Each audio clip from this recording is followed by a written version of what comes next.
এটা সেই যুগ যে যুগে পিতামাতার সাথে দাস দাসীর মতো আচরণ করা হয়।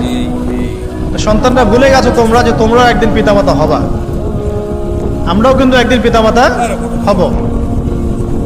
যারা বিয়ে শাদী করেছে, সন্তান সন্ততি হয়েছে, তারা জানে যে প্রসব বেদনার একটা সেকেন্ড, 1 মিনিট প্রসব যে বেদনা মায়ের হয়, এর ঋণ আমরা সারা জীবনে শোধ করতে পারবো না। পারবেন? এই কারণে মায়ের পায়ের নিচ জান্নাতের কথা বলা আছে। মাদের সম্মান আল্লাহর কাছে অনেক বেশি, মেয়েদের সম্মান অনেক বেশি। এই নারীবাদী ফ্যামিলিস্টরা যা বুঝিয়েছে, ইসলাম এমন নয়। তো ইসলাম এমন নয়, ইসলামে মেয়ের মর্যাদা সবচেয়ে উপরে। সেই মেয়েদেরকে আমরা এখন কি করেছি, কাপড় চোপড় সব কমিয়ে কমিয়ে বেপর্দা করে রাস্তায় নামিয়ে দিয়েছে। যদি একটা মানুষ নিজের সম্মান না বোঝে, তাকে সম্মান কেউ দিতে পারে? নিজেকে চিনতে শিখুন। আমাদের সম্মান আল্লাহর কাছে অনেক বেশি।